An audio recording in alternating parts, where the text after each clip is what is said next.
Namaskar everyone. Welcome to IIS deemed to be University Jaipur. I, CA Priya Jain, Assistant Professor, welcome you all. So now we have completed section 15. Let's start with section 16.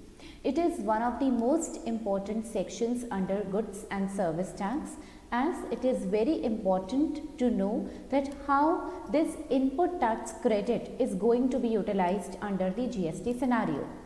Let's first of all talk about the term input tax credit.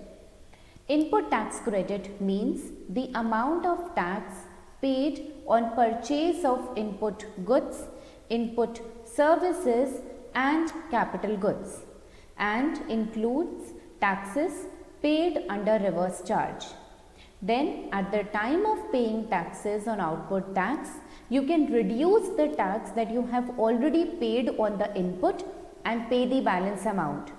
So remember this thing, that the benefit of ITC can be utilized only in the case where you would be further selling the commodity which you have purchased. So this mechanism is called utilization of input tax credit. Due to this mechanism, input tax credit is the backbone of GST regime, because these provisions of ITC makes goods and service tax a value added tax, that is collection of taxes at all points after allowing credit for inputs. So can you see this diagram where I am talking about input tax credit? There are certain inclusions and there are certain exclusions. So whatever taxes you have paid at the time of purchases, if they include CGST, SGST, UTGST, IGST and so on. I am not going to tell you the full form of these taxes. We have already talked about these terms a number of times. It also includes IGST, which you have paid on importation of goods. If you have remembered the lesson first, at the time of import you have to pay basic custom duty as well as IGST. So this is that portion of IGST which you have paid at the time of importation. It also includes the taxes which you have paid under the reverse charge scenario. So these are the taxes which you have paid when you have purchased a commodity. Now you are utilizing that commodity. It could be, you could be selling the same commodity, or you could be doing some manufacturing over that commodity and then selling the same. But whenever you will be selling the same commodity further, then at that time you will be allowed to utilize these taxes which you have paid at the time of purchases. Remember this thing. Now the second important thing, it excludes the taxes which you have paid under composition scheme under section 10. For further elaboration regarding composition, please refer my earlier videos which talk about composition scheme. We have discussed about it in a huge manner. It includes around 2 or 3 videos which could clear your doubts regarding composition. So we do not give credit of taxes which you have paid under the composition scheme. So this is the first important thing. Now let's move to the next slide. For your convenience, I want to tell you that in this slide there is some mistake. Now the utilization sequence in the lower portion, this has changed. Amendment has been introduced by the Government of India. I have incorporated that amendment in my further videos. So let's understand what this flow of ITC is telling you all about. So at the time of importation you have paid IGST. For interstate supply you have paid IGST, and for intrastate supply you have paid CGST and SGST. So this becomes your total input tax credit. Remember, please exclude this basic custom duty. It will be utilized in the Custom Act. Now, if you are exporting your commodity further after manufacturing, or you are supplying your commodity to the special economic zone area, then you will not be allowed to utilize your input tax credit. This is the first and foremost, the most important point. So if the final commodity which you have manufactured is exported or it is supplied in the special economic zone area, then you will not be allowed to utilize your ITC. The second important thing, if there is interstate supply, that is supply between the states, then you are allowed to utilize the ITC. Please ignore this sequence. Third, when we are utilizing that product in manufacturing a commodity which is sold intrastate, that is within the state, then also you are allowed to utilize the ITC. Please ignore this utilization sequence. I am repeating again and again. We will read in our further videos with the actual amendment which have been passed in the GST Act. Now, next point. Let's start with sections. Try to remember and memorize these sections.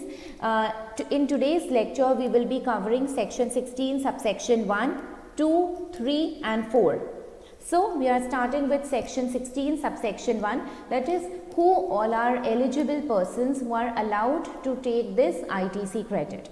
So, every registered person shall be entitled to take input tax credit on any supply of goods or services or both to him which are used or intended to be used in the course or furtherance of his business, and the said amount will be credited to the electronic credit ledger of such person. So, for remembering section 16 subsection 1, you need to remember 4 important things. First, you need to be a registered person. That is, if you are a final consumer, then in that case ITC credit will not be available to you. So, the first thing is you need to be a registered taxable person. Second thing, you could purchase any commodity or you can take any services. So, the inputs include goods as well as services. Now, the third thing, this good or service which are your inputs are being used for manufacturing or for furtherance of your business activity. So, this commodity or service has to be utilized for further selling a future commodity. Fourth thing, when you are selling your commodity, the amount so charged is credited to electronic credit ledger. That means when you sell the final commodity to a next person, so whatever purchases you have made, the entire ITC credit will be transferred, will be credited into your electronic credit ledger account. So, these are the four most important things which are very important under the Input Tax Credit Act. Now, let's talk about section 16 subsection 2. These are the conditions for availment of input tax credit. So, notwithstanding anything contained in this section, no registered person is entitled to the credit of any input tax in respect of goods and services supplied to him unless he fulfills these 4 important conditions. So, I am repeating again, the input tax credit will not be transferred to your electronic credit ledger account until and unless you fulfill these 4 conditions. So, the first condition is he is in possession of tax invoice or debit note or any other tax paying document issued by the supplier. So, this is the first thing, that you should have a tax invoice or debit note. Second, he has received the goods or services or both, that is goods and services should be received, that is purchases, there should be purchases. Third, subject to the provision of section 41, the tax charged in respect of supply has been actually paid to the government. So, this is the 4th point over here, that is when you have made purchases, the seller has issued you a tax invoice. This is your first condition. Goods and services have received your godown or your factory. This is the second point, and on the purchases you have paid taxes to the government. So, this is the 4th point. Last, and he has furnished the return under section 39 in GSTR 33A. ठीक है. Next, this is your last condition, that is after completing your purchases, you have to file the return on timely basis for availment of credit. So, provided that if the recipient of goods and services fails to pay to the supplier within 180 days from the date of issue of invoice by the supplier, then the input tax credit availed by the recipient will be added to his output tax liability. This is again one of the most important point, that in case you have made some purchases but at the time of purchases you haven't paid the amount, but you utilized your ITC. So the rule says, if you have not paid the amount on the spot when you have made purchases, but we allow you a time period of 180 days. That is, you can pay your amount within 180 days. But in case if you failed to pay the amount to the supplier within 180 days from the date of issue of invoice, then in that case, the ITC which you have already utilized and availed, it will be added back to your output tax liability along with interest. And that ITC will be available to the recipient again if you make the payment to the supplier. So this is not that type of a situation that it will be forfeited. It will again be provided to you, provided you make payment to the purchaser, to the supplier. Provided further that where the goods against an invoice are received in lots or in installment, the registered person shall be allowed to take credit upon receipt of last lot or installment. This is the next slide. This is the first proviso to section 16 subsection 2. So what this proviso says, in case you have purchased goods under an invoice, but the goods are not, but you are not receiving the goods in a single consignment, the goods will be received to you in lots or in installment. Say first installment in January, then the second one in February, and the third one in March. But the invoice include the value of all the 3 months of total commodity. Next, then ITC can be taken only on receipt of last lot or installment. So, for example, I made a purchases of rupees 1,20,000. The goods denoting amount of rupees 40,000 are received in January. The next 40,000 are received in February, and the third 40,000 is received in March. So, I will be allowed to utilize the ITC credit which represents the total value of rupees 1,20,000 after March itself. That is when I have received the last lot or installment. There. Now, there is another proviso of section 16 subsection 2 which represents 180 days, which I have already explained you. Now, let's talk about section 16 subsection 3, which talks about input tax credit on fixed assets. Remember one thing, no dual benefit could be allowed to an assessee. So now let's see what this section wants to tell you. When the registered person claims the depreciation on tax component of cost of capital goods and plant and machinery, then ITC on said component shall not be allowed. Alright, because it will lead to dual benefit, dual tax incentive being taken by assessee. So what the rule says, if you have purchased a plant and machinery or any capital good, so you have two options. Either you can take ITC or either you can claim depreciation. So in case you denied that on the tax portion of the capital good, that is on plant and machinery, the tax portion, only I am talking about the tax portion.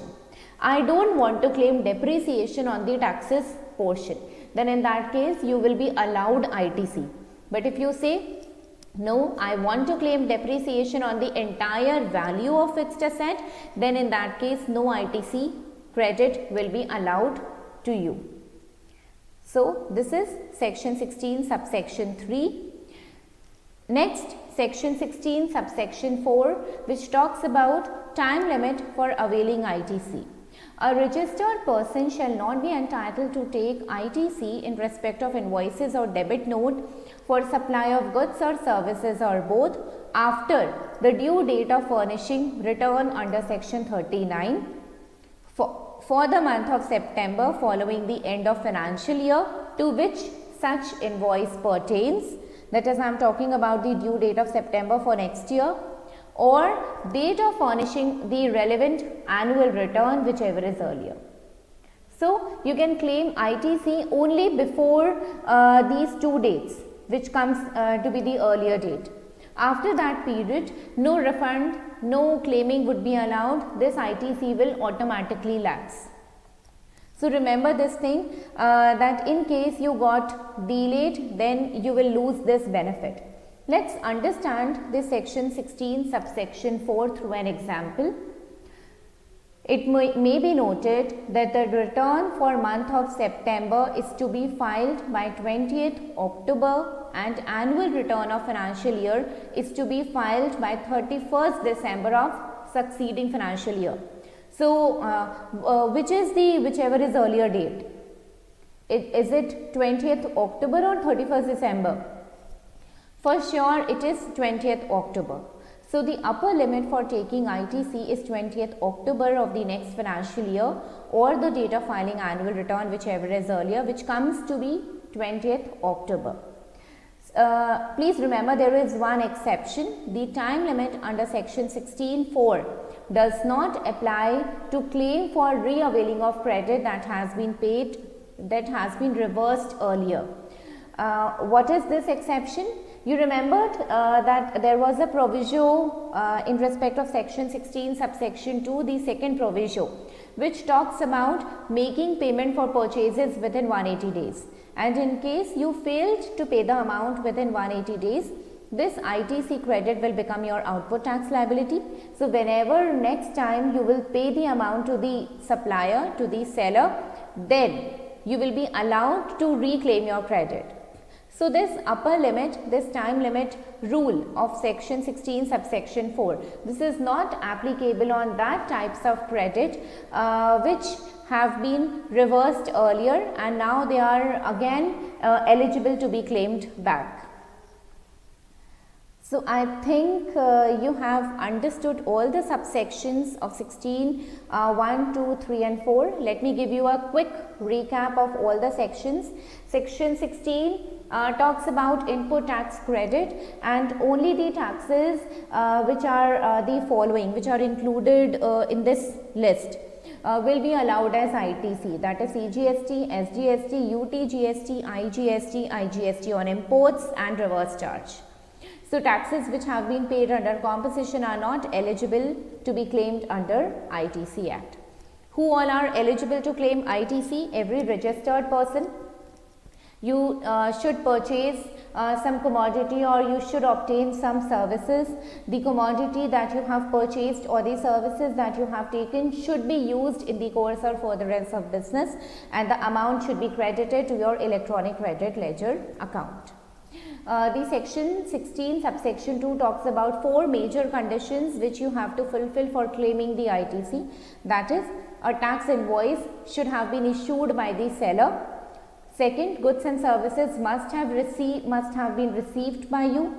Third, you must have paid taxes on the purchases, and fourth, you have filed the return timely. There are two exception cases of there are two provisos, or rather I should say provisos to section 16 subsection 2, which talks about lots. One is lot, that when the last installment is received, then only you will be eligible to claim ITC.